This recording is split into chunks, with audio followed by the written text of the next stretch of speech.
اور آرمی اس سے تنگ تھی, آپ کو پتہ بھی ہے کہ پوری فوج اس سے تنگ تھی, یہ بندہ ہمارے اوپر کدھر چڑھ گیا سر کے اوپر. تو ابھی جب اس کو اتاریں گے اسی دن یہ ریسٹ ہو جائے گا, یہ میں آپ کو بتا دوں.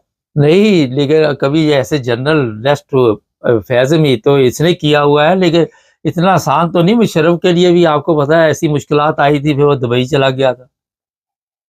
ہاں لیکن یہ وہ علیحدہ بات ہے, لیکن کیونکہ نئے جنرل جب بنے گے تو اس کے ساتھ لازمی بات ہے کہ یہ جو نواز شریف ہے جس کی آپ نے بات کی, یہ شروع ہی سے جرنیلوں کے خلاف رہا ہے. یہ شہباز جو تھا یہ گیدڑ بن کے اور وہ بٹیرا بن کے تو یہ اس کے سامنے ناچتا رہا. تو وہ نواز جو تھا وہ تو لندن تھا اور اس کو اندر سے غصہ بہت کر رہا تھا. وہ آپ کو پتا ہے اس نے ایک دفعہ ذکر بھی کیا تھا کہ میں نہیں چھوڑوں گا جن لوگوں نے میری پارٹی کو ہروایا تھا اور اس کا نام باجوہ کا نام بھی لے لیا تھا. یہ فوراً پاکستان سے جہاز لے وہاں گیا اور ادھر اس کے پاؤں سے چٹے, نہیں ہمیں حکومت کرنے دو.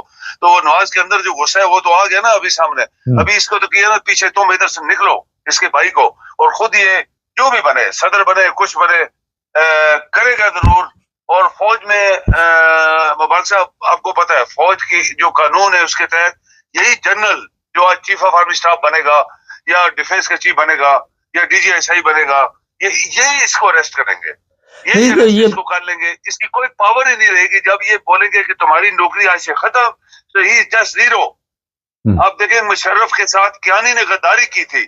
کیانی وہ جو ٹکے کا آدمی نہیں تھا, ایک ٹکے کا آدمی نہیں تھا, وہ اس نے مشرف نے اپنی کرسی کے لیے رکھا ہوا تھا. D G S I, vice chief of army staff, پھر ایکسٹینشن دی زرداری نے, کیونکہ زرداری آرام خور لانتی بندہ ہے. اس کی بیوی کا یہ ملٹری اٹیچی ہوتا تھا کسی زمانے میں, تو اس نے اس کو ایکسٹینشن دے دی. لیکن جب مشرف سے کرسی گئی یہ یعنی 360 ڈگری کی آنکھیں اس نے پھیری تھیں, آپ کو پتا ہے. تو یہ اسی طرح فوج میں ہوتا ہے. اچھا یہ بھی خبر ہے کہ بڑا سخت پریشان ہے اس وقت عاصم منیر, اور اس کی راتوں کی نیندیں اڑی ہوئی ہے اور بڑا انڈر پریشر ہوا اس وقت, اور ذہنی طور پہ کافی ڈسٹرب ہے.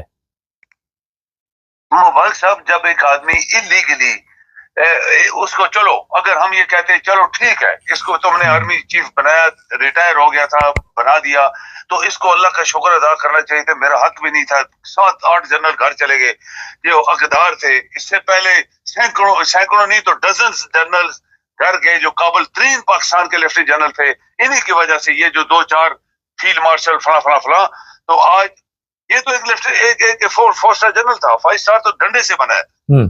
اس کی فیلڈ مارشل جانی چاہیے. اس کی یہ جو چیئرمین بنا ہے ابھی ڈیفینس کا, اس کو ہٹا دینا چاہیے. فیلڈ مارشلی اور اس کے 4 اسٹار کے اوپر انکوائری ہونی چاہیے. اس نے کتنے ظلم کیے اس نے, باجوہ نے, باقی جرنیل جو اس وقت کے تھے, ان کو پھانسی ملنی چاہیے. مبارک صاحب یہ وہ لوگ ہیں کہ ابھی وقت آ گیا ہے کہ ان لوگوں کو سزائے موت ملنی چاہیے. اگر آپ نے پاکستان کو اسموتھلی چلانا ہے, آگے چلانا ہے, اس کی نیند چلی گئی ہے نا, سب کچھ جا رہا ہے اس کے ہاتھ سے. یہ گھر بنگلے کوٹھیاں, یہ سلوٹ, اور ایک کرائے کا قاتل جو اس نے منگوایا تھا وہ نوکری, اس کو بھی پکڑو, وہ اس نے منگوایا تھا, اس کی بیوی کا رشتہ دار ہے. تو یہ ساری چیزیں ہونے والی ہیں. اس کی کوئی پاور نہیں ہے. جو چیف آف آرمی اسٹاف مبارک سے بنے گا ہی ول بی جسٹ زیرو. یہ ادھر گر جائے گا بے ہوش ہو کے, اور اس کو اٹھا کے لوگ لے جائیں گے, اس کو جیل میں ڈالیں گے. اچھا سر, ایک کل بل پاس کروایا ہے اقلیت کے بارے میں کہ یہ کمیشن بنے گا. اقلیت لفظ سے آپ اتفاق کرتے ہیں؟ ہم جن ممالک میں رہتے ہیں یہاں تو یہ چیزیں نہیں ہیں. نہیں ہے, باقی ممالک نہیں ہے. مبارک صاحب میں نے آپ کو, ہم لوگوں نے ڈسکس کی اپنے پروگراموں میں, کسی کی ضرورت ہی نہیں تھی کوئی ایسی باتیں کر لے, اسلام کے بارے میں باتیں کر لے. یہ جو ملز ہیں یہ جعلی اسلام انہوں نے چلایا ہوا ہے. ہم نے باتیں کی ہیں دلیل کے ساتھ. جو اسلام ہے وہ اسلام ہے, اسلام قرآن کریم ہے, بس سیدھی بات ہے.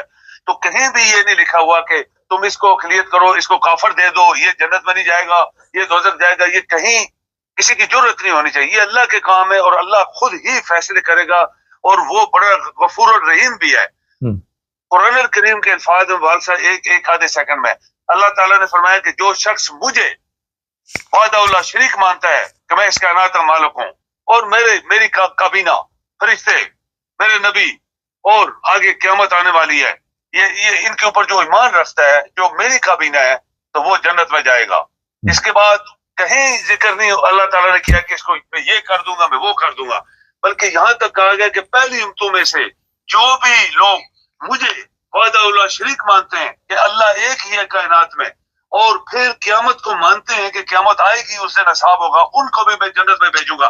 تو یہ کون ہے؟ یہ لوگ جو پاکستان میں بیٹھے ہیں یہ سب مشرک لوگ ہیں، اور یقین کریں ان میں سے کوئی بھی ادھر جنت میں نہیں جائے گا۔ جو نظر آ رہا ہے جو اللہ کے فیصلے ہیں ان کے خلاف سب پاکستان میں چل رہا ہے۔ اسلامک ریپبلک نہیں ہے یہ، نہ وہاں جمہوریت ہے، نہ وہاں پہ انصاف ہے، نہ وہاں پہ آج تک 78 سال میں لوگ پس گئے ہیں۔ تو یہ سب چیزیں بنائی گئی ہیں بناوٹی، اور کس نے بنائی ہے؟ یہ آرام خوروں نے جو پاکستان کے اوپر حکومت کرتے رہے۔ بہت شکریہ سر۔ ناظرین، میں نے ابھی کل کے پروگرام میں آپ کو کہا تھا کہ نواز شریف یہ بولنے والا نہیں ہے کیونکہ وہ جرنیلوں کے خلاف ہے، کوئی کھچڑی بڑی سخت اندر پک رہی ہے، اور جس طرح ابھی سر نے کہا 1-2 دن میں باہر آ جائے گی، جیسے ہی نئے ذمہ دار لوگ آ جائیں گے اس کی ویلیو ختم ہو جائے گی، اور اس کو یہ بنائیں گے نہیں آپ، یہ بھی میں آپ کو بتاتا، کیونکہ اگر کسی جگہ پہ بھی اسے دوبارہ فٹ کرنے کی کوشش کی تو یہ شہباز کو سب کو لے ڈوبے گا۔ اس کی ویڈیو ان کے پاس ہے، اور ویڈیو کے ذریعے یہ سارا سلسلہ چل رہا تھا، اور اب دوبارہ وہ انہی ویڈیو کے ذریعے سے بلیک میل کیا جا رہا ہے، اور اندر ایک دوسرے کو بلیک میل کرنے کا سسٹم چل رہا ہے۔ ایسے ایسے کھلاڑی بیٹھے ہوئے ہیں، اور میں نے کئی دفعہ آپ کو کہا تھا کہ فوج کو چاہیے کہ اپنے معاملات جو ہے وہ بارڈر تک رکھے، ان سیاستدانوں کے چکر میں نہ پڑے۔ یہ انہوں نے ہمیشہ آپ کو استعمال کیا، اور جب یہ استعمال کر لیتے وقتی طور پہ تو آپ کے بوٹ چاٹتے، لیکن جب ان کا کہیں بھی داغ لگتا ہے تو پھر ذلت و رسوائی آپ لوگوں کا مقدر بن جاتا ہے، لیکن اس طرح توجہ نہیں دیتے یہ ہمارے جو جرنیل ہیں۔ ابھی دیکھتے ہیں کیا ہوتا ہے، لیکن یہ تو گارنٹی ہے کہ شہباز شریف یہ غلطی نہیں کرے گا اور نواز شریف بھی نہیں کرے گا، اور اگر یہ اچانک ہی سارا کچھ ہوگا، اور دیکھتے ہیں پھر آنے والا وقت کیا بتاتا ہے۔ چینل کو سبسکرائب